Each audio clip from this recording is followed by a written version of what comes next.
Hello student, very good morning, very good afternoon and very good evening to you whenever you are watching me. Student, last class में हम लोगों ने बॉहर्स model की limitations देख ली थी और बॉहर models की लिमिटेशंस आई थी हेजनबर्ग अनसर्टेनिटी प्रिंसिपल हाइपोथेसिस की वजह से, ठीक है, डी ब्रॉय हाइपोथेसिस की वजह से, हेजनबर्ग अनसर्टेनिटी प्रिंसिपल की वजह से, और लास्ट हमने प्लैंक क्वांटम थ्योरी भी पढ़ी थी, तो जिसमें प्लैंक क्वांटम थ्योरी भी किसका लिमिटेशंस बनी थी, बॉहर्स मॉडल का। और इन शॉर्ट अभी तक ये मान के चला जा रहा था कि जो इलेक्ट्रॉन है वो वेव और पार्टिकल दोनों ड्यूअल बिहेवियर शो करता है।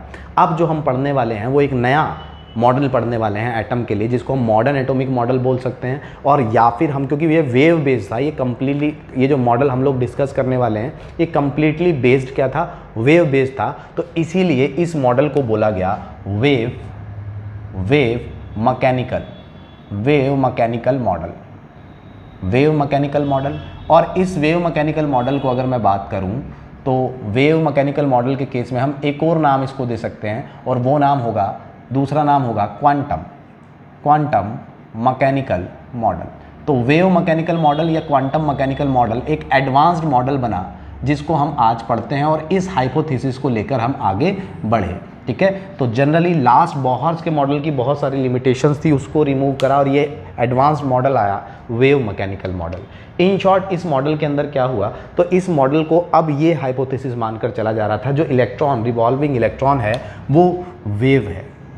वो कैसे है, क्या है, वेव है। अब अगर वो वेव है तो ये मान के चला गया कि जो बॉहर्स का हाइपोथेसिस था या बॉहर्स का प्रेडिक्शन था, बॉहर्स ने कहा था कि जो पार्टिकल्स हैं वो एक एग्जैक्ट प्लेस पर रोटेट हो रहा है, एग्जैक्ट एनर्जी के साथ, और उसको क्या बोला था, ऑर्बिट्स, उसको क्या बोला गया था, ऑर्बिट। लेकिन अब जब वेव मॉडल आया तो ये कहा गया कि जो इलेक्ट्रॉन है एक वेव की फॉर्म में चल रहा है, और वेव को फाइंड करना क्या इतना आसान था, आप खुद सोचिए, वेव को फाइंड करना क्या इतना आसान था। और क्या ये हो सकता है कि वेव एक ही जगह पर चले, वेव तो वेव है, और वेव है तो क्या होगा, वो तो कहीं भी चल सकती है, मीन्स वो कहीं भी 3 डायमेंशन में चल सकती है। तो अब बहुत ज़्यादा कॉम्प्लिकेशन हो गया कि इस वेव के कंसेप्ट को कैसे सॉल्व किया जाए।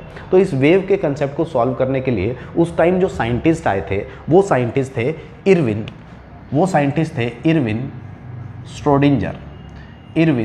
स्क्रोडिंजर। अब ये जो साइंटिस्ट थे इन्होंने क्या किया, इन्होंने वेव मानकर इलेक्ट्रॉन को ये माना, ये हाइपोथेसिस माना कि वो वेव है, और वेव को सॉल्व करने के लिए उन्होंने वेव इक्वेशन दे दी। उन्होंने वेव को सॉल्व करने के लिए कि वेव का ये कंसेप्ट क्या है कि जो इलेक्ट्रॉन है वो वेव की फॉर्म में तो चल रहा है, लेकिन वेव को सॉल्व कैसे किया जाए, इसके बारे में कैसे पता करा जाए, इसके सारे फिनोमिना के बारे में कैसे पता करा जाए। तो इन्होंने रिसर्च करने के बाद, बहुत प्रैक्टिकल करने के बाद एक फाइनल वेव इक्वेशन दे दी, जिसको सॉल्व करके बहुत कुछ इलेक्ट्रॉन और एटम के बारे में एक्सप्लेन हुआ, और इन्होंने ही दिया था ये मॉडल, वेव मैकेनिकल मॉडल या फिर क्वांटम मैकेनिकल मॉडल। अब बात आती है कि वो इक्वेशन क्या थी। तो सबसे पहले हम उस इक्वेशन को डिस्कस करेंगे। तो वो इक्वेशन थी d² xi upon dx² plus d² xi² upon dy² plus d² xi² upon dz² plus 8, मैं इसको यहाँ थोड़ी देर के लिए हटा रहा हूँ, ठीक है, 8 π² m² upon h e minus v xi equal to 0। क्या हुआ, डर गए? अरे बच्चों, डरना नहीं है, ठीक है। डरना इसलिए नहीं है कि एक्चुअल में हम इसे सॉल्व नहीं करेंगे, ये हमें तो ये इक्वेशन दी थी, और किसने दी थी, तो अभी मैंने नाम रब किया है, और उनका नाम था इरविन स्क्रोडिंजर।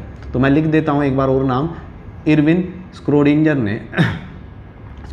ने ये क्या दी थी, SCHRO, इरविन स्क्रोडिंजर ने ये इक्वेशन दी थी, और इन्होंने वेव के कंसेप्ट को सॉल्व किया था इस इक्वेशन के थ्रू। आप मत डरिए, आपको इस इक्वेशन के थ्रू कुछ भी सॉल्व नहीं करना है, क्योंकि हमारे पास तो इन्होंने इक्वेशन दी, इस पर काम किया, प्रैक्टिकली एक्सपेरिमेंट किया, एक्सपेरिमेंटल डाटा लिया, और डाटा लाने के बाद हमें केवल बता दिया, और हमें तो बस वो हाइपोथेसिस को फॉलो करना है, हमें ये इक्वेशन सॉल्व नहीं करनी है। और ये इक्वेशन इतनी ईजी भी नहीं है कि हम इसको सॉल्व कर पाए। तो इरविन श्रोडिंगर हुए, उन्होंने एक वेव के लिए, बहुत सारी वेव के लिए मॉडल दिया, और वेव मॉडल में उन्होंने एक इक्वेशन दी, और इस इक्वेशन को सॉल्व करके उन्होंने सारी वेव से रिलेटेड, या इलेक्ट्रॉन किस तरीके से वेव की फॉर्म में रोटेट हो रहा है या मूव हो रहा है या क्या हो रहा है, वो सारी बातें यहाँ कही। अब यहाँ यहाँ से हमें ज़्यादा कुछ नहीं पढ़ना है, लेकिन थोड़ा थोड़ा हिंट मैं बता दूँ। पहला हिंट हमें यहाँ से मैं आपको बताता हूँ कि यहाँ देखिए ये एक्स, वाई और जेड, ये जो एक्स, वाई और जेड है इरविन श्रोडिंगर के हिसाब से ये क्या थे, ये एक्स एक्सिस, ये वाई एक्सिस और जेड एक्सिस थे। तो इन शॉर्ट एक बात यहाँ से हिंट हमें ये मिल रहा है कि इन्होंने क्या बताया था कि जो वेव है, अब वेव है तो वो एक पर्टिकुलर पाथ पर नहीं चलेगी, वो रोटेट पाथ पर नहीं चलेगी, क्योंकि क्या कहा था, बोहर्स का मॉडल था कि इलेक्ट्रॉन पार्टिकल है और पार्टिकल एक जगह घूम रहा है और जहाँ घूम रहा है वो फिक्स्ड एनर्जी के साथ घूम रहा है और फिक्स्ड एनर्जी के साथ घूम रहा है, तो उसे ऑर्बिट बोला। अब ये कंसेप्ट पूरी तरह फेल हो गया था। कैसे? इन्होंने कहा कि जब इलेक्ट्रॉन वेव है तो वेव तो कहीं भी चल सकती है, और वेव कहाँ चलेगी, वेव 3 डायमेंशन में चलेगी, मीन्स वो एक्स एक्सिस, वाई एक्सिस और जेड एक्सिस को भी कवर करती हुई चलेगी, वो 3 डायमेंशन में मूव होती हुई चलेगी। तो पहली कंडीशन तो ये थी कि अब ये तो फिक्स था कि ये path that is the rotate spherical path पे ऑर्बिट पे नहीं घूम रही है, ये ऑर्बिट कुछ होता ही नहीं है इस मॉडल के हिसाब से, ठीक है। तो ये फेलियर मिल गया था यहाँ से, और वेव क्या है, 3 डायमेंशन पार्ट में मूव करती है। दूसरी बात, अब यहाँ पर ये जो जाय है, जाय क्या रिप्रेजेंट करता है, तो ये जाय स्क्वायर जो होता है इट रिप्रेजेंट, कई बार क्वेश्चन आ जाता है कि व्हाट इज जाय स्क्वायर, तो इट रिप्रेजेंट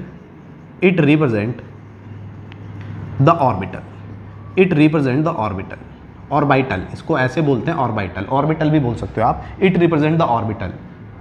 ये क्या रिप्रेजेंट करता है, ये ऑर्बिटल रिप्रेजेंट करता है। अब एक नया वर्ड आ गया था इस थ्योरी में, हमें क्या मिला, ऑर्बिटल। तो सबसे पहले हमें ये समझना है कि ऑर्बिटल क्या होते हैं या ऑर्बिटल्स क्या होते हैं। तो ऑर्बिटल्स क्या होते हैं, जरा इसकी भी डेफिनेशन हम कवर कर लेते हैं। ऑर्बिटल्स का मतलब द 3D स्पेस, श्रोडिंगर ने कहा the 3D space where the probability of finding the electron is maximum that particular place in 3 dimension is called as orbit, orbital, ठीक है। क्या डेफिनेशन थी, the 3D space mean 3 dimension space, atom nucleus के चारों ओर वो 3 dimension space, where the probability of finding the electron is maximum, जहां पर इलेक्ट्रॉन के पाए जाने की संभावना सबसे ज्यादा होती है, उस जगह को क्या बोला गया, ऑर्बिटल्स बोला गया। यानी अब इसमें नया ट्विस्ट आ गया, ऑर्बिट्स खत्म हो गया था, अब एक नई चीज आ गई, that is orbitals. Orbitals means the place where the probability of finding the electron is maximum, जहां पर इलेक्ट्रॉन्स के पाए जाने की प्रोबेबिलिटी क्या होगी, प्रोबेबिलिटी सबसे ज्यादा होगी, वो प्लेस क्या कहलाएगा, ऑर्बिटल्स कहलाया जाएगा। और इस थ्योरी में श्रोडिंगर ने कहा कि इलेक्ट्रॉन वेव है, वेव को आप एग्जैक्ट नहीं बता सकते, ये रही वेव को एग्जैक्ट नहीं बता सकते, आप केवल प्रोबेबिलिटी बता सकते हो, आप इलेक्ट्रॉन की प्रोबेबिलिटी बता सकते हो, आप एग्जैक्ट नहीं बता पाओगे।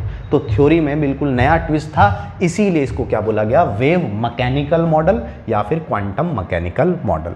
और जहां प्रोबेबिलिटी सबसे ज्यादा होगी वो क्या कहलाएगा, ऑर्बिटल्स। और ऑर्बिटल्स इस इक्वेशन में क्या शो कर रहा था, जाय स्क्वायर ऑर्बिटल्स को शो कर रहा था, जबकि एक्स, वाई और जेड ये बता रहे थे कि वो क्या है, 3 डायमेंशनल एरिया में न्यूक्लियस के अराउंड मूव कर रहा है इलेक्ट्रॉन वेव की फॉर्म में। तो ये हमारी थ्योरी थी, इससे ज़्यादा इसके बारे में हमें ज़्यादा जानना भी नहीं है इस इक्वेशन के बारे में। तो इन शॉर्ट हमें यहाँ से पता लगा, और अब सब कुछ कंसेप्ट चेंज हो गया था ऑर्बिटल्स के केस के, यानी ऑर्बिट तो कुछ होता ही नहीं है, क्योंकि ऑर्बिट बोहर्स के हिसाब से ऑर्बिट क्या था, जहाँ पर इलेक्ट्रॉन स्फीयर, वो स्फीयर जहाँ पर इलेक्ट्रॉन रोटेट हो रहा है, और इलेक्ट्रॉन तो रोटेट हो ही नहीं रहा है, यहाँ तो वेव की फॉर्म में चल रहा है, और वेव 3 डायमेंशन में है, और 3 डायमेंशन में है तो क्या है, probability of finding the electron is maximum, means अब वेव ऑर्बिटल्स में है, यानी अब ऑर्बिटल्स का नया कंसेप्ट आ गया।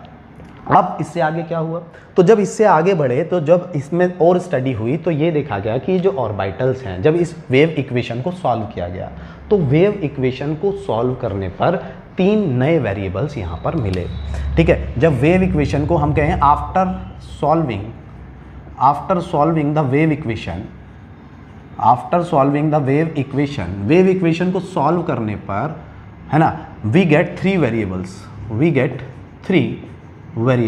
अब ये जो 3 वेरिएबल्स थे, ये 3 वेरिएबल्स थे, हम कहें ये 3 वेरिएबल्स थे, या फिर हम कहें ये 3 पोजीशंस थी, या फिर हम कहें ये 3 पोजीशंस थी, या फिर हम कहें ये 3 प्लेसेस थे। ये क्या थे?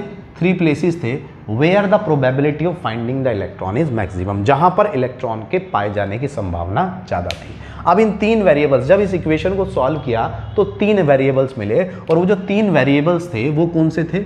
N, L और M। ये 3 वेरिएबल्स मिले, कौन कौन सा? N, L और M।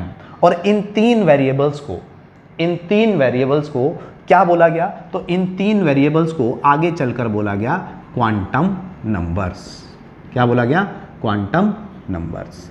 और ये 3 क्वांटम नंबर कहाँ से मिले थे? तो श्रोडिंजर की वेव इक्वेशन को सॉल्व करने के बाद ये 3 वेरिएबल्स मिले थे N, L और M, जिनको बोला गया क्वांटम नंबर्स। अब आप कहेंगे, अगर आपने क्वांटम नंबर्स पढ़ रखे हैं तो आप कहेंगे सर क्वांटम नंबर तो 4 होते हैं, तो वो जो 4th क्वांटम नंबर होता है N, L, M के अलावा वो होता है S।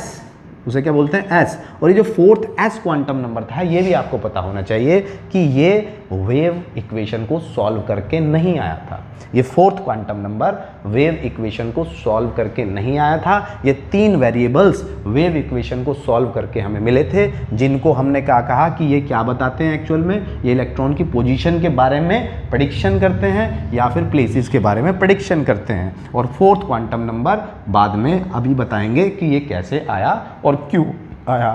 तो फाइनलाइज हमारे पास कितने क्वांटम नंबर हुए? 4। और ये क्वांटम नंबर, अब बारी आती है जब ये क्वांटम नंबर हमें पता लग गए तो अब हमें पता होना चाहिए हैं क्या। यानी श्रोडिंजर ने 3 वेरिएबल्स सॉल्व करे और 3 वेरिएबल्स को नाम दिया N, L, M, और इन N, L, M के अलावा चौथा वेरिएबल इस इक्वेशन से तो नहीं आया, लेकिन एक हमने ऐड किया बाद में जो कि S था, और इन चारों को क्या बोला गया? Quantum number. और इन क्वांटम नंबर के बेस पे ही इलेक्ट्रॉन्स को कंप्लीटली एक्सप्लेन किया जाता है। तो इन्हीं बेसिस पर ये मॉडल फॉर्म हुआ, और इन्हीं को क्या बोला गया? Quantum numbers. अब सबसे बड़ा क्वेश्चन आता है कि व्हाट आर क्वांटम नंबर्स। तो पहले मैं यहाँ इसको देख लेता हूँ, बता देता हूँ आपको कि क्वांटम नंबर्स एक्चुअल में होते क्या हैं। तो ये कहा गया कि क्वांटम नंबर्स की अगर मैं डेफिनेशन कहूँ, these are the 4 set of numbers, these are the 4 set of numbers which gives complete information, or probability about the electron in an atom, about the electron in an atom means क्या हुआ कि quantum numbers क्या होते हैं? Quantum numbers क्या होते हैं? तो अब जरा यहाँ पर आ जाते हैं हम। क्वांटम नंबर्स क्या होते हैं? थोड़ा खिचड़ी सी पक गई, कोई बात नहीं तो मुझे सारा रब करना पड़ता। तो चलिए, क्वांटम नंबर्स क्या होते हैं? These are the 4 set of number. 4 set means N, L और M और S। इन चारों क्वांटम नंबर्स, 4 सेट, इन नंबर्स के सेट को क्या बोला जाता है? Quantum numbers.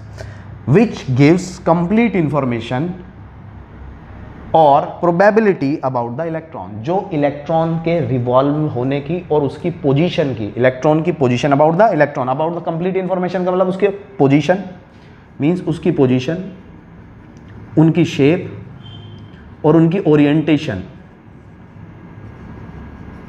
के बारे में बताते हैं। यानी एक एटम के चारों ओर इलेक्ट्रॉन्स कैसे, कहाँ मूव कर रहा है, किस शेप में मूव कर रहा है, किस डायरेक्शन में मूव कर रहा है और किन कंडीशंस में मूव कर रहा है, ये बताते हैं। वो क्या कहलाते हैं? Quantum numbers. और क्वांटम नंबर्स कितने होते हैं? N, L, M, S। तो क्या हुआ? These are the 4 set of quantum numbers, set of numbers which gives complete information और probability about the electron in an atom. तो ये होते हैं क्वांटम नंबर्स और इन्हीं के बेस पर पूरा मॉडल एक्सप्लेन था। तो अभी फिलहाल आप इतना देखिए, इसके बाद 1 बाय 1 सारे क्वांटम नंबर्स को एक्सप्लेन करते हैं, किस तरीके से क्वांटम नंबर्स आए, क्वांटम नंबर्स कौन सा क्वांटम नंबर क्या रिप्रेजेंट करता है, कैसे करता है, कब करता है। मीन्स अभी तक ये थ्योरी का कंसेप्ट आपको मैं बता दूं कि क्या हुआ कि अब ऑर्बिटल का कंसेप्ट खत्म हो गया, सॉरी ऑर्बिटल का कह रहा हूँ, ऑर्बिट्स का कंसेप्ट, शेल्स बिल्कुल रिमूव हो चुकी थी क्योंकि कंप्लीटली वेव का कंसेप्ट था। और वेव में क्या कहा, वेव ने जब ये मॉडल आया तो एक्चुअल में नए कंसेप्ट को लेकर आया, दैट इज ऑर्बिटल्स। ऑर्बिटल्स क्या होते हैं, the place where the probability of finding the electron is maximum. तो आप इतना देखिए, इसके बाद मैं इसको रब करता हूँ और इसको आप इसका स्क्रीनशॉट ले लीजिए, इसके बाद मैं रब करता हूँ, फिर हम पढ़ते हैं क्वांटम नंबर्स। देखिए आप इसको तो चलिए अभी आपने इसको देख लिया होगा। अब जब आपने ये देख लिया है तो हम बढ़ रहे हैं अब क्वांटम नंबर्स पर। तो इन शॉर्ट ये थ्योरी टोटली बेस्ड थी क्वांटम नंबर्स पर। और क्वांटम नंबर्स क्या थे, तो हम लोगों ने अभी अभी देखा कि क्वांटम नंबर्स क्या थे, जो किसी भी इलेक्ट्रॉन की कंप्लीट इन्फॉर्मेशन दे रहे हैं कि इलेक्ट्रॉन कैसे रिवॉल्व हो रहा है, शेप क्या है, साइज़ क्या है, एनर्जी क्या है, ओरिएंटेशन क्या है, वो सारे क्या हैं क्वांटम नंबर्स। तो चलिए एक बार दोबारा रिव्यू ले लेते हैं क्वांटम नंबर्स का कि क्वांटम नंबर्स क्या होते हैं। तो क्वांटम नंबर्स का मतलब है दीज आर द, मैं डेफिनेशन दोबारा लिख रहा हूँ, these are the 4 set of numbers, set of numbers, these are the 4 set of numbers which gives complete information about the, which gives complete information about the electron, जो कि electron के बारे में कंप्लीट बताते हैं कि वो क्या कैसे घूम रहा है, किस डायरेक्शन में घूम रहा है, कहाँ घूम रहा है, किस स्पेस में घूम रहा है। ठीक है, तो ये सब क्या है, उन्हीं को क्या बोलते हैं, क्वांटम नंबर्स बोलते हैं। अब बेसिकली क्वांटम नंबर्स कितने तरीके के होते हैं, तो मैंने अभी बताया था कि 4, जब वेव इक्वेशन को सॉल्व करा था तो वेव इक्वेशन को सॉल्व करके 3 वेरिएबल्स मिले थे और वो 3 वेरिएबल्स इलेक्ट्रॉन्स के बारे में बता रहे थे और उन 3 वेरिएबल्स को क्या नाम दिया गया था, क्वांटम नंबर्स, N, L और M। और एक 4th क्वांटम नंबर और था जो बाद में ऐड किया गया, दैट इज S, जो कि वेव इक्वेशन को सॉल्व करके नहीं आया था। तो चलिए पहले मैं चारों के नाम लिख देता हूँ। फर्स्ट क्वांटम नंबर था हमारे पास N, जिसको हम बोलते हैं प्रिंसिपल, जिसका नाम दिया गया principal quantum number, principal quantum number. Second जो था वो था क्वांटम नंबर जो सेकंड था वो था L, इसको बोला जाता है azimuthal quantum number, azimuthal quantum number. या फिर इसको एक और नाम दे दिया जाता है स्टूडेंट, और वो नाम होता है हमारे पास क्या, एजीमुथल के अलावा angular quantum number, angular quantum number. तो ये सेकंड था जिसको स्मॉल l से रिप्रेजेंट किया जाता है। वहीं थर्ड था M, और M को बोला जाता है student magnetic quantum number, magnetic quantum number. Third को नाम दिया गया मैग्नेटिक क्वांटम नंबर। और बहुत सारी बुक्स में आपको MS के नाम से दिख जाएगा, MS, या फिर आपको कई बार ML के ऐसे ML लिखा हुआ मिले, तो आप कंफ्यूज नहीं होना है, ये मैग्नेटिक क्वांटम नंबर की ही बात हो रही है। उसके बाद जो 4th क्वांटम नंबर, जो कि मैं बार बार बोल रहा हूँ वेव इक्वेशन को सॉल्व करके नहीं आया था, वो था स्पिन क्वांटम नंबर। वो था हमारे पास 4th क्वांटम नंबर था स्पिन क्वांटम नंबर।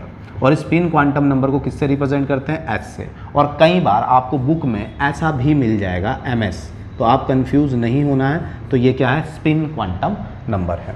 तो अब 1 बाय 1 इन चारों क्वांटम नंबर्स ये क्या इन्फॉर्मेशन देते हैं इलेक्ट्रॉन के बारे में किसी एटम के अंदर, वो हम डिस्कस करना है। तो आपने ये चारों नंबर देख लिए होंगे, इन चारों को क्या कहते हैं, किससे रिप्रेजेंट करते हैं। तो प्रिंसिपल क्वांटम नंबर N होता है, एजीमुथल क्वांटम नंबर को स्मॉल l से रिप्रेजेंट करते हैं, मैग्नेटिक क्वांटम नंबर को M से रिप्रेजेंट करते हैं, और स्पिन क्वांटम नंबर को S से रिप्रेजेंट करते हैं। और ये चारों ही क्वांटम नंबर, ये 4 सेट ऑफ क्वांटम नंबर जो हैं, ये क्या बता रहे हैं, complete information about the electron की प्रोबेबिलिटी कहाँ पर है, कैसे है, किस साइज में है, क्या शेप में है ना, क्या ओरिएंटेशन है, ये चारों बताएंगे। तो चलिए 1 बाय 1 इन सबको डिस्कस करते हैं।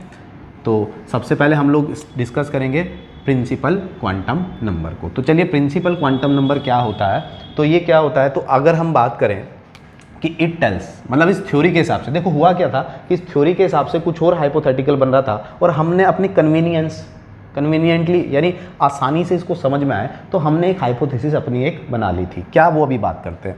तो n यानी प्रिंसिपल क्वांटम नंबर जो होता है, इट टेल्स, अगर मैं कहूँ ये क्या बताता है, तो इट टेल्स अबाउट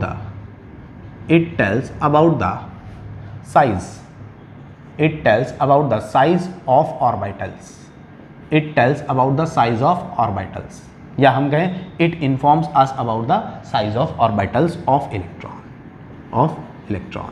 यानी प्रिंसिपल क्वांटम नंबर ऑर्बिटल का साइज बताता है। इस थ्योरी के हिसाब से प्रिंसिपल क्वांटम नंबर क्या बताता है, ये जो n है, ये n की वैल्यू क्या बताती है, ये साइज ऑफ ऑर्बिटल बताती है, साइज ऑफ ऑर्बिटल। अब साइज ऑफ ऑर्बिटल का मतलब कि ऑर्बिटल कितना, वो जो ऑर्बिटल है, जहां पर ऑर्बिटल क्या है, द प्रोबेबिलिटी है ना, the place where the probability of finding the electron is maximum, यानी जहां पर इलेक्ट्रॉन के पाए जाने की संभावना है वो प्लेस कितना बड़ा है, कितना छोटा है, कैसा है, उसके बारे में कौन बताता है, principal quantum number.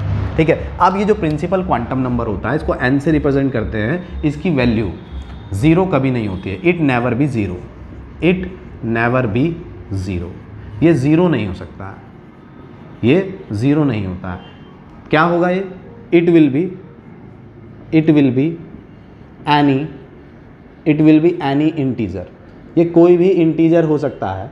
Like n की वैल्यू 1 से लेके कहाँ तक जा सकती है, 1 2 3 4 एंड सो ऑन इन्फिनिटी तक, बट ज़ीरो नहीं होगी।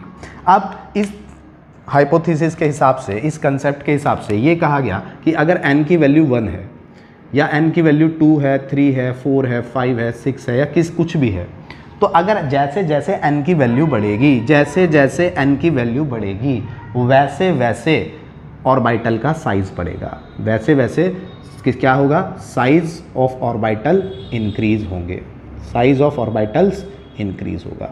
मींस हमसे कहता है कि एक एटम है जिसके लिए n की वैल्यू 1 है, तो n की वैल्यू 1 का मतलब है कि जहाँ ऑर्बिटल है, यानी जहाँ पर इलेक्ट्रॉन रिवॉल्व हो रहा है, वो न्यूक्लियस के आसपास ही 3 डायमेंशन में रिवॉल्व हो रहा होगा। अब 3 डायमेंशन तो हमें पता नहीं, वो वेव है तो कुछ इस तरीके से चल रही होगी, ठीक है, तो वो न्यूक्लियस के आसपास ही रिवॉल्व हो रहा होगा। अगर n की वैल्यू 2 है तो इसका मतलब वो जो प्रोबेबिलिटी है जहाँ पर इलेक्ट्रॉन्स पाया जाना है, वहाँ वो न्यूक्लियस से थोड़ा और दूर होगा, यानी जब वो दूर होगा तो क्या होगा, ऑर्बिटल्स का साइज बढ़ गया। जब वो दूर हो गया तो ऑर्बिटल, वो 3D स्पेस का एरिया बढ़ गया, जब वो और दूर हो गया तो 3D स्पेस का और ज़्यादा एरिया बढ़ गया। तो इस तरीके से प्रिंसिपल क्वांटम नंबर इस थ्योरी के हिसाब से क्या बताता है, tells us about the size of orbitals, size of orbitals बताता है। और कभी भी प्रिंसिपल क्वांटम नंबर की वैल्यू ज़ीरो नहीं होती है, इस थ्योरी में बताया गया। वो कोई भी इंटीजर हो सकता है, 1 2 3 4 and infinity.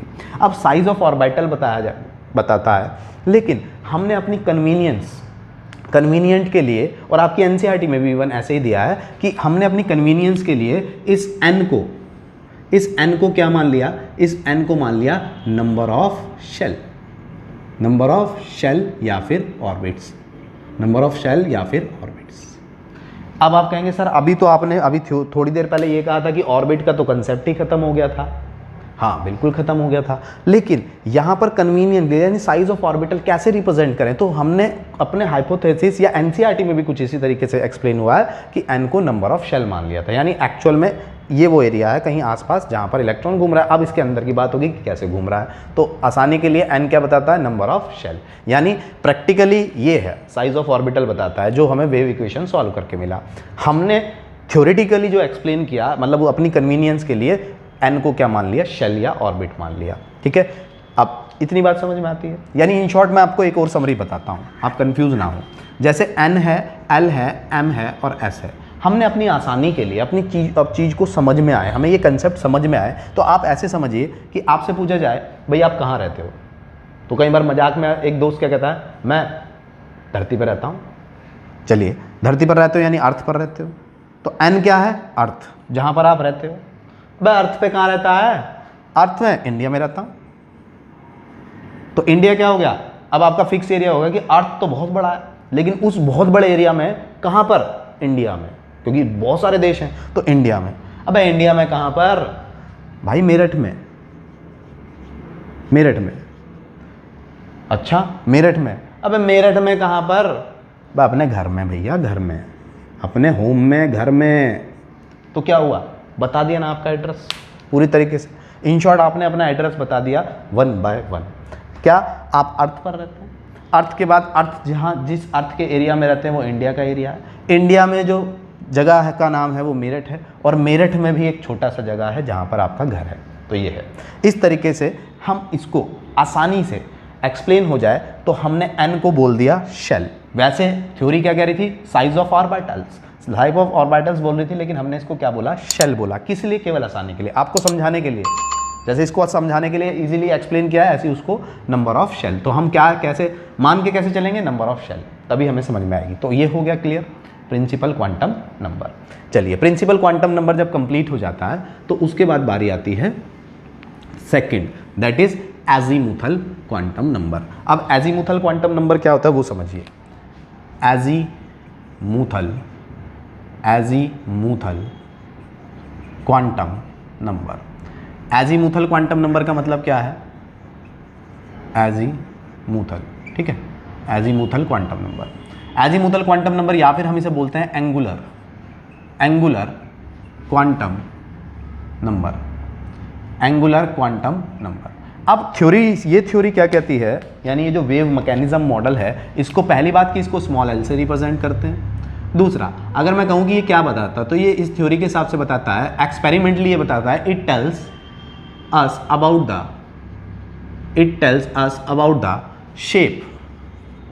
The shape of orbitals. It tells us about the shape of orbitals, कि ऑर्बिटल्स, वो जगह जहाँ पर इलेक्ट्रॉन के पाए जाने की प्रोबेबिलिटी ज़्यादा है वो ऑर्बिटल है। और ऑर्बिटल कौन बता रहा है, प्रिंसिपल क्वांटम नंबर। साइज, अब साइज के बाद, वो साइज तो प्रिंसिपल क्वांटम नंबर ने बता दिया, जिसको हमने मान लिया वो शेल है। अब शेप ऑफ ऑर्बिटल्स, कि ऑर्बिटल्स मीन्स वो जो ऑर्बिटल जहाँ पर इलेक्ट्रॉन रिवॉल्व हो रहा है, हम कहें कि मूव कर रहा है 3 डायमेंशन में, वो किस शेप में मूव कर रहा है, वो सर्कल शेप में। आप देखो शेप 3 डायमेंशन में शेप क्या हो सकती है, 3 डायमेंशन में प्रिज्म की शेप हो सकती है, 3 डायमेंशन ट्रायंगुलर हो सकता है, 3 डायमेंशन आपका स्क्वायर हो सकता है, 3 डायमेंशन आपका क्यूबॉइड हो सकता है, क्यूब हो सकता है। तो शेप तो कोई भी हो सकती है। तो एक्चुअल में ये राइट शेप बताता है कि एक्चुअल में वो जो 3 डायमेंशन एरिया है जहाँ पर प्रोबेबिलिटी है इलेक्ट्रॉन की, तो इलेक्ट्रॉन की प्रोबेबिलिटी किस शेप में है, स्फीयर में, ट्रायंगल की फॉर्म में, या कोई भी किसी भी। तो शेप के बारे में कौन बता रहा है, एजीमुथल क्वांटम नंबर। और ये क्या है, थ्योरेटिकल नहीं, ये प्रैक्टिकली बता रहा है शेप ऑफ ऑर्बिटल्स के बारे में। क्लियर होती है बात। जब ये शेप ऑफ ऑर्बिटल्स के बारे में ये बात होती है तो उसके बाद बारी आती है इन शेप्स ऑफ ऑर्बिटल्स को और ज़्यादा, मतलब आसान बनाने के लिए क्या बोल दिया गया, आसान बनाने के लिए इनको क्या बोल दिया गया बाद में, सबशेल्स। इनको क्या बोल दिया गया बाद में, सबशेल्स। क्या बोला गया, सबशेल्स। यानी मैं यहाँ लिखता जा रहा हूँ। एक्चुअल में एन यहाँ पर थ्योरेटिकली, यानी थ्योरेटिकल का मतलब प्रैक्टिकली इस एक्सपेरिमेंट के लिए ये एन बताता है साइज ऑफ ऑर्बिटल्स का साइज क्या है। और हमने इस थ्योरी को और आसान बनाने के लिए, इसको समझने के लिए साइज ऑफ ऑर्बिटल्स को मान लिया ऑर्बिट्स या फिर शेल, है ना। और मैंने अभी कंपैरिजन किया था, एक्चुअल में ये क्या है, अर्थ, यानी एक्चुअल में कहीं तो पहुंचे हैं, अर्थ। उसके बाद दूसरी बारी आई कि जो दूसरा क्वांटम नंबर है वो प्रैक्टिकली क्या बता रहा था, वो बता रहा था शेप ऑफ ऑर्बिटल्स, कि एक्चुअल में वो जो ऑर्बिटल है, जो प्रोबेबिलिटी है वो किस शेप में है, तो शेप ऑफ ऑर्बिटल्स। अब इस शेप ऑफ ऑर्बिटल को आसान बनाने के लिए, समझने के लिए, हाइपोथेटिकली हमने इसको क्या बोल दिया, सबशेल।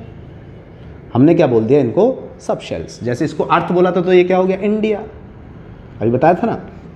अब सबशेल्स, अब इन सबशेल्स के लिए भी उन्होंने कुछ जब प्रैक्टिकल किया तो हमें एक डाटा प्रोवाइड कराया, इसकी शेप, यानी सबशेल्स की शेप कैसी होगी और इनकी वैल्यूज़ क्या होंगी। तो कुछ वैल्यूज़ और कुछ डाटा शेप हमें प्रोवाइड कराया। अब इस एल की वैल्यूज़ ऑफ एल, उन्होंने कहा कि अगर वैल्यू, जो एल की वैल्यू होगी उसके बेस पर सबशेल का नाम क्या होगा और उस सबशेल के नाम के साथ उसकी शेप क्या होगी, ये भी इस थ्योरी में हमें बता दिया गया। तो चलिए देखते हैं।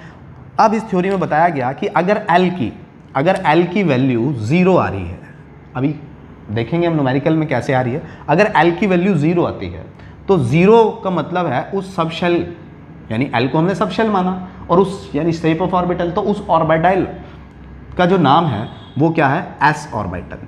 आप इसे एस ऑर्बिटल बोलिए या एस सबशेल बोलिए, ठीक है, क्योंकि ऑर्बिटल शेप ऑफ ऑर्बिटल को ही क्या बोल दिया था, सबशेल। तो आप इसे एस सबशेल बोल सकते हैं या एस ऑर्बिटल बोलें। तो अगर एल की वैल्यू 0 आएगी तो आपका सबशेल का नाम या ऑर्बिटल का नाम हो जाएगा एस, और क्योंकि ये शेप के बारे में बता रहा था तो उसकी शेप होगी स्पेरिकल। कैसी होगी, स्पेरिकल शेप होगी। स्पेरिकल शेप मीन्स ऐसे, कुछ जो वेव्स होंगी वो कुछ इस तरीके से रोटेट हो रही होंगी। अब उन्होंने कहा कि अगर एल की वैल्यू 1 आती है, अगर एल की वैल्यू 1 आती है तो सबशेल का जो नाम होगा या ऑर्बिटल का जो नाम होगा वो होगा पी, और पी ऑर्बिटल की जो शेप होती है, यानी पी ऑर्बिटल का मीन्स वो जगह जहां पर इलेक्ट्रॉन रिवॉल्व हो रहा है वो डंबल शेप होती है। उस शेप को क्या बोला, प्रैक्टिकली क्या निकाला, dumbbell shape. Dumbbell shape, dumbbell shape जानते हो क्या होता है डंबल, जिम में गए हो, गए हो, अरे सब गए हो गए, आजकल एडवांस ज़माना है। तो वो जो डंबल उठाते हो ना वो, तो उसको हम यहाँ कैसे रिप्रेजेंट करते हैं, कुछ ये, तो ये शेप, डंबल शेप। इसी तरीके से कहा कि अगर एल की वैल्यू 2 आती है तो सबशेल का नाम या ऑर्बिटल का नाम होगा आपके पास डी, और उसकी जो शेप आएगी वो होगी डबल डंबल, डबल डंबल, ठीक है, डबल, DOUBLE, डबल डंबल। अब डबल डंबल की शेप कैसे बनाएं, एक डंबल के ऊपर दूसरा डंबल बना दो, लो जी बना दिया एक डंबल और इसके ऊपर दूसरा डंबल, तो इसे हम ऐसे रिप्रेजेंट करते हैं हम डबल डंबल, ठीक है। उन्होंने इसी तरीके से कहा कि अगर एल की वैल्यू 3 आती है तो अगर एल की वैल्यू 3 आएगी तो ऑर्बिटल का नाम, ऑर्बिटल का नाम क्या होगा, तो उस ऑर्बिटल का नाम होगा एफ, और उस ऑर्बिटल की जो शेप होगी वो होगी कॉम्प्लिकेटेड। कॉम्प्लिकेटेड मीन्स जिसको डिफाइन करना थोड़ा सा कॉम्प्लिकेटेड, जिसको डिफाइन करना थोड़ा सा क्या होगा, मुश्किल। मीन्स आप ऐसे मान के चलिए कि अभी तो ये एक और एक 2 लोब दिख रहे हैं, यहाँ पर कितने लोब दिख रहे हैं, 1 2 3 4, वहाँ पर 8 लोब्स थे, 8 लोब्स। अब 8 लोब्स को बनाना बड़ा मुश्किल है, तो इसलिए हम क्या कहते हैं, कॉम्प्लिकेटेड शेप्स। तो इस तरीके से एजीमुथल क्वांटम नंबर आए। अब एजीमुथल क्वांटम नंबर में एल की वैल्यू 0, और अगर 0 है तो सबशेल यानी ऑर्बिटल का नाम एस होगा और उसकी शेप स्फेरिकल होगी। अगर एल की वैल्यू 1 है तो सबशेल का नाम यानी ऑर्बिटल का नाम पी होगा और उसकी वैल्यू, उसका जो शेप होगी वो डंबल की शेप की होगी। अगर एल की वैल्यू 2 है तो सबशेल का नाम या ऑर्बिटल का नाम डी होगा, और डी कैसे होगा, कैसे रोटेट, कहाँ वो वेव कैसी बन रही होंगी, डबल डंबल शेप में बन रही होंगी। और अगर एल की वैल्यू 3 आई तो ऑर्बिटल या सबशेल का नाम होगा एफ और शेप आएगी आपकी कॉम्प्लिकेटेड शेप। तो इस तरीके से एजीमुथल क्वांटम नंबर, यानी हम अगर अपनी कन्वीनियंस के लिए देखें तो हमने ऑर्बिट्स पढ़े। उन्होंने कहा कि पहले ऑर्बिट होता है, ऑर्बिट के अंदर सबशेल होती है, सबशेल के अंदर क्या होता है, अभी ओरिएंटेशन आएगा, यानी हम कह रहे हैं कि हमारा देश है, देश के अंदर हमारा स्टेट है, स्टेट के अंदर हमारा शहर है, और शहर के अंदर हमारा घर है। तो इस तरीके से, यानी ये देश हो गया, ये स्टेट हो गया, अभी हम बात करेंगे अपने शहर की, और शहर के बाद अपने घर की। तो इस तरीके से एक्सप्लेनेशन आ रहा था। तो आप सेकंड क्वांटम नंबर हमारा कंप्लीट होता है। थोड़ा कंफ्यूज ना हो, अभी इसको करते रहें, और अभी हम इस पर जब न्यूमेरिकल करेंगे तो ऐसे ऐसे ऐसे ऐसे ऐसे ऐसे करते चले जाएंगे। बस आप इस कंसेप्ट को थोड़ा सा लर्न, याद रखना। चलिए, होप मैं इसको कवर कर देता हूँ। अब सेकंड क्वांटम नंबर भी, सॉरी मैंने ये इधर वाले भी मिटा दिए, कोई बात नहीं, दोबारा लिख देंगे। सेकंड क्वांटम नंबर भी हम लोगों ने कवर कर लिया। अब हम बात करेंगे थर्ड क्वांटम नंबर की, और थर्ड क्वांटम नंबर क्या होगा, तो वो होगा हमारे पास मैग्नेटिक क्वांटम नंबर। अब ये जो मैग्नेटिक क्वांटम नंबर है, यानी हमने क्या किया, अभी अगर कंपेयर करें तो हम अर्थ पर पहुंचे, अर्थ से हम अपने इंडिया में पहुंचे, अब इंडिया से हमें अपने कहाँ जाना है, शहर में जाना है, ठीक है। तो हम शहर की बात करने वाले हैं।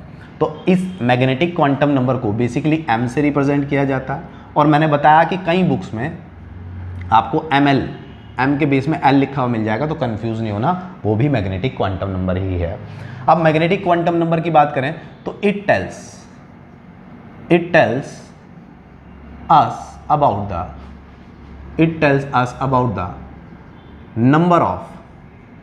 number of orbitals. It tells us about the number of orbitals, कि कितने ऑर्बिटल्स बन रहे हैं। अभी तो शेप बताई थी कि ऐसी शेप है, ऐसी शेप है, तो अब ये बता रहा है कि ऐसी शेप में कितने तरीके के ऑर्बिटल्स बन रहे हैं, कितने। भाई अगर स्फीयर शेप है तो स्फीयर शेप में कितने ऑर्बिटल्स हैं, कितनी स्पेयर वाली जगहें हैं जहां पर इलेक्ट्रॉन की प्रोबेबिलिटी दिख रही है, कितनी डंबल वाली जगहें हैं जहां पर इलेक्ट्रॉन की प्रोबेबिलिटी दिख रही है, यानी नंबर ऑफ ऑर्बिटल्स कितने हैं, अब ये बता रहा था। और एक्चुअल में प्रैक्टिकली बात करें तो प्रैक्टिकली क्या है कि वो बताता है नंबर ऑफ यानी ओरिएंटेशन। एक्चुअल में प्रैक्टिकली हम बात करें तो it tells about the orientation. अब ओरिएंटेशन क्या होता है? ओरिएंटेशन का मतलब होता है कि एक्चुअल में कि वो जो ऑर्बिटल है वो एक्स एक्सिस पर है, वो वाई एक्सिस पर है या जेड एक्सिस पर है, और या फिर वो तीनों एक्सिस पर है। और तीनों एक्सिस पर है तो कितने नंबर्स में है, मतलब एक्स पर कितना है, वाई पर कितना है, जेड पर कितना है, तो ये यानी it tells about the number of orbitals. ये जो m है, m की वैल्यू हमें बताती है नंबर ऑफ ऑर्बिटल्स। अब मैंने आपको बताया था कि अगर मैं कहूँ कि प्रिंसिपल क्वांटम नंबर बता रहा है size of orbital, size of orbital को हमने मान लिया था ऑर्बिट अपनी सुविधा के लिए या फिर शेल। L और n की वैल्यू क्या होती है, 0 को छोड़कर 1 2 3 4 5 6 इन्फिनिटी तक। वहीं पर L एजीमुथल क्वांटम नंबर, और ये क्या बताता है हमें, शेप।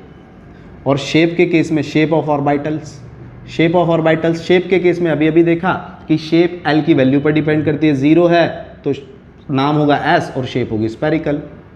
L की वैल्यू 1 आई तो नाम होगा P, शेप होगी डंबल। L की वैल्यू 2 आई तो नाम होगा D, शेप होगी डबल डंबल।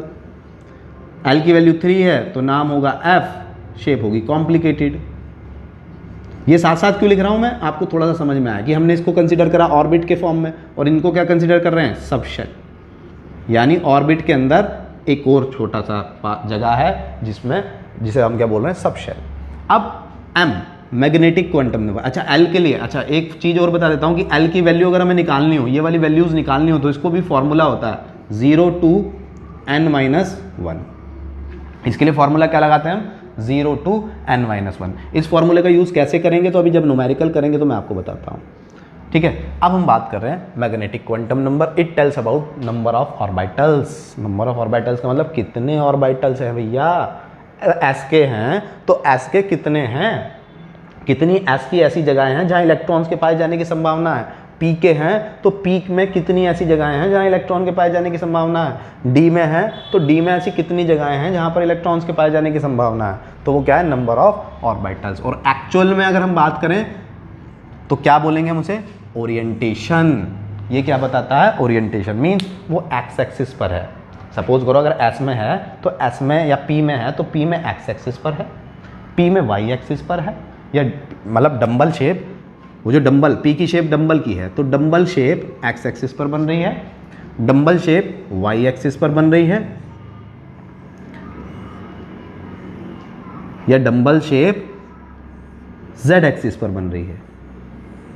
ये कौन बताएगा, ये बताएगा मैग्नेटिक क्वांटम नंबर। क्लियर होती है बात। और या तीनों पे बन रही है, या तीनों पे बन रही है, ठीक है। या डी में है तो double dumbbell shape x axis पर ही है, या वाई एक्सिस पर भी प्रोबेबिलिटी दिख रही है, या जेड एक्सिस पर भी प्रोबेबिलिटी दिख रही है, या तीनों पे दिख रही है, तो वो कौन बताता है, मैग्नेटिक क्वांटम नंबर, ठीक है। तो अब इस मैग्नेटिक क्वांटम नंबर की बच्चों जब हम बात करते हैं तो मैग्नेटिक क्वांटम नंबर को फाइंड करने के लिए हमारे पास फिर एक फॉर्मूला आता है, वो होता है m = 2l+1। m = 2l+1, ठीक है, 2l+1, 2l+1 ये फॉर्मूला होता है। इसको से हम क्या निकाल लेते हैं, number of orbitals, number of orbitals. तो मैं यहाँ लिख देता हूँ, m क्या बताता है यहाँ पे, नंबर ऑफ ऑर्बिटल्स बताता है, या फिर हम कहें कि दूसरा क्या बताता है, ओरिएंटेशन, ओरिएंटेशन की किस एक्सिस पर है, और इसको निकालने का फॉर्मूला है 2l+1। क्लियर हो जाती है बात। अब fourth quantum number, fourth quantum number की जब हम बात करते हैं स्टूडेंट, तो फोर्थ क्वांटम नंबर होता है हमारे पास कौन सा, स्पिन, स्पिन क्वांटम नंबर। अब ये क्या होता है, तो स्पिन क्वांटम नंबर का मतलब है स्पिन, स्पिन मीन्स रोटेट होना, कि इलेक्ट्रॉन जहाँ भी है, इलेक्ट्रॉन जहाँ भी है जहाँ भी प्रोबेबिलिटी दिख रही है, एक्चुअल में प्रोबेबिलिटी बता रहे हैं, इस मॉडल में तो फिक्स कहा कि वेव है तो वेव की तो प्रोबेबिलिटी बताई जा सकती है, फिक्स तो बताया नहीं जा सकता कि भैया ये पड़ा, ठीक है। तो इलेक्ट्रॉन जहाँ भी है, मीन्स शेल में, शेल के अंदर, सब शेल में, सब शेल के अंदर ऑर्बिटल के में, या न कौन से ऑर्बिटल में या कौन सी एक्सिस पर जहाँ भी है, वो स्पिन कैसे कर रहा है, इलेक्ट्रॉन घूम कैसे रहा है, घूम तो रहा होगा ना।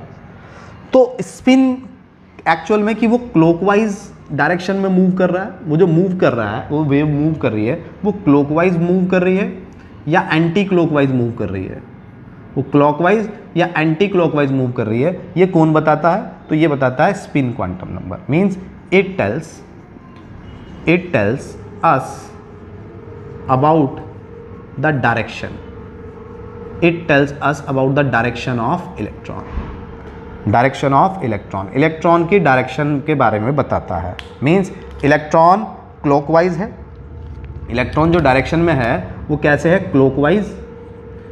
क्लॉकवाइज समझते हो, घड़ी की सुई की दिशा में ऐसे, ठीक है, या फिर एंटी क्लॉकवाइज ऐसे, ठीक है। अब क्लॉकवाइज हो या एंटी क्लॉकवाइज हो तो इसको कैसे रिप्रेजेंट करते हैं? तो एस इज इक्वल टू हो जाता है प्लस माइनस हाफ। अब ये प्लस माइनस हाफ क्या है? ये जो हाफ है ये कोई वैल्यू नहीं है, और ये प्लस माइनस भी कोई वैल्यू नहीं है, बस हमने एक रिप्रेजेंटेशन दे दिया कि अगर हम ये कह रहे हैं कि वो जो वेव बन रही है वो कहाँ बन रही है? क्लॉकवाइज डायरेक्शन में मूव हो रही है, तो क्लॉकवाइज डायरेक्शन के लिए हम कोई एक वर्ड यूज कर लेंगे, हम कह देंगे प्लस हाफ।